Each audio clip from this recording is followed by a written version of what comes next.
Good morning, student. Today we will study rural livelihood. Means गांव में लोगों का रोजगार क्या रहता है, वो किस तरह से अपनी लाइफ को गुजर बसर करते हैं। इस लेसन में हम उसके बारे में स्टडी करने वाले हैं। यहाँ पर आपको हर एक गांव का दिया हुआ है और वहाँ पर क्या है, कल्चर कैसा है, वहाँ के लोग क्या करते हैं, जस्ट इसी के बारे में डिस्क्राइब किया हुआ है। तो फर्स्ट है आपका कलपट्टू गांव। कलपट्टू विलेज जो है, बस इसी के बारे में इस टॉपिक में दिया हुआ है कि ये कहाँ है, समुद्र तट के पास में है, तमिलनाडु में है।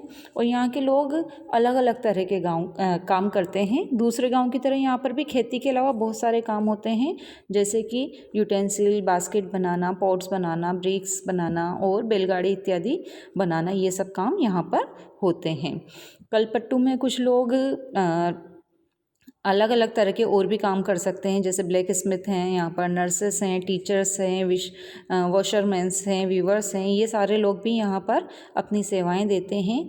यहाँ पर कुछ शॉपकीपर भी हैं और कुछ मर्चेंट भी हैं, ट्रेडर्स भी हैं, व्यापारी भी हैं, है ना। यहाँ की जो स्ट्रीट हैं वो एक अच्छे बाज़ार की तरह दिखाई देती हैं और इसकी जो बाज़ार हैं वहाँ पर बहुत सारे स्नैक्स भी अवेलेबल हैं, जैसे कि जो वहाँ पर खाए पिए जाते हैं, हल्की फुल्की चीज़ें जैसे इडली, डोसा, उपमा यहाँ पर मिलता है।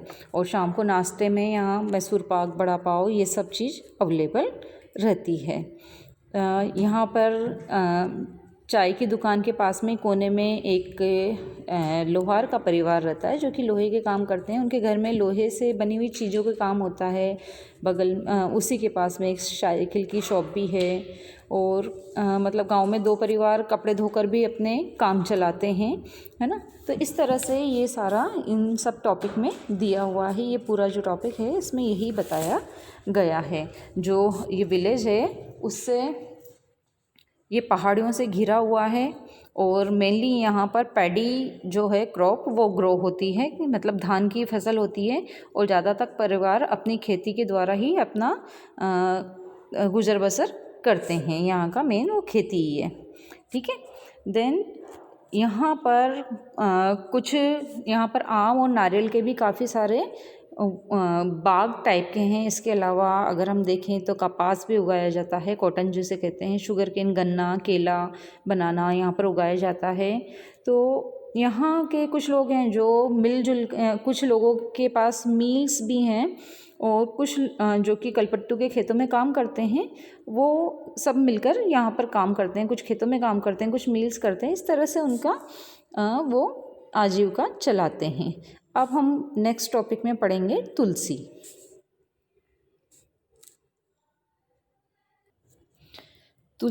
अब इसमें तुलसी खुद की स्टोरी बता रही है, खुद के बारे में बता रही है। तुलसी जो यहाँ पर है वहाँ वो खुद की स्टोरी बता रही है।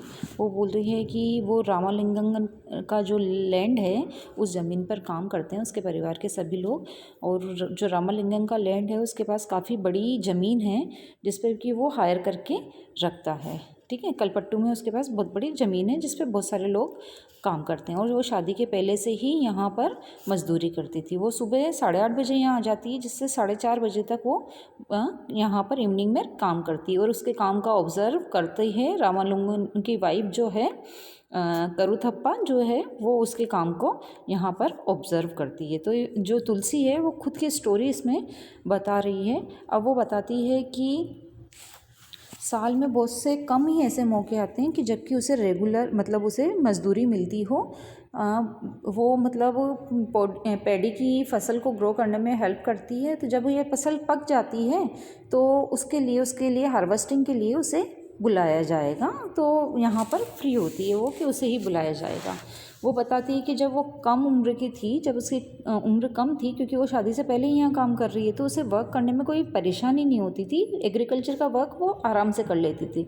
लेकिन धीरे धीरे जैसे जैसे उसकी उम्र बढ़ रही है उसे पैडी की फसल के लिए पानी में काम करना पड़ता है। तो पानी में पैर डुबो के रखना, है ना, और झुक के काम करने में उसे सब प्रॉब्लम हो रही है। रामालिंगम जो है वो उसे 40 रुपये पर डे देता है मजदूरी के रूप में, है ना। और गाँव के मजदूरी रेट से वो बताती है कि ये थोड़ा सा कम है, लेकिन फिर भी वो यहीं काम करना पसंद करती है, क्योंकि जो रामालिंगम पे वो ट्रस्ट करती है कि वो उसे जब भी उसे कोई काम, लेबर का कोई काम होगा तो वो उसे ही बुलाएगा।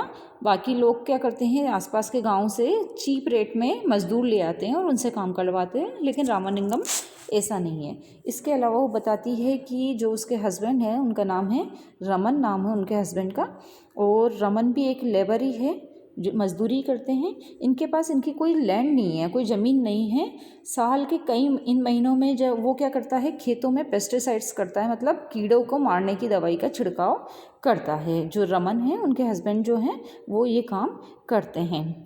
और जब खेतों में काम नहीं मिलता तो आसपास के जो मील होती है वहाँ पर पत्थर या सैंड को ढोने का काम कर लेते हैं। वो वहाँ पर जहाँ पर आसपास की जो काम मिल जाता है वो कर लेते हैं।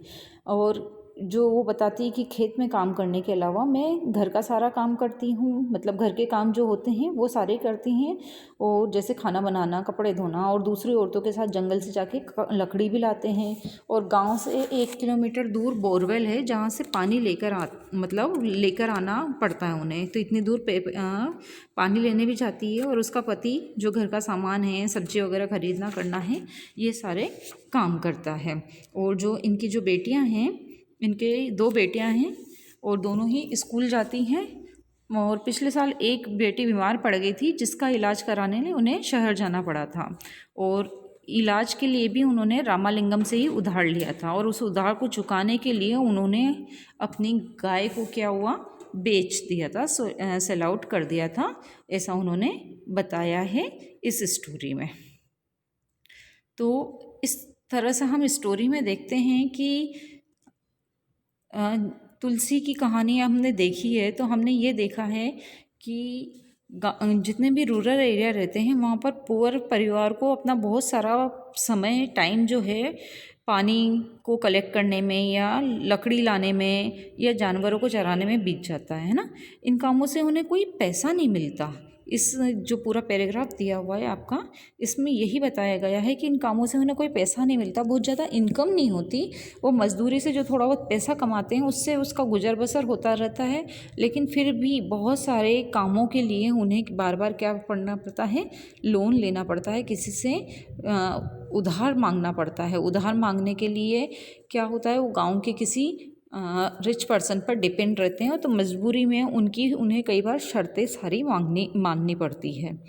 तो इस तरह का एक गांव का बताया है कि गांव में किस तरह की लाइफ रहती है। अब इससे आगे जो टॉपिक है उसमें शेखर की लाइफ के बारे में बताया है। शेखर की लाइफ को हम नेक्स्ट वीडियो में डिस्कस करेंगे। तब तक के लिए गुड बाय।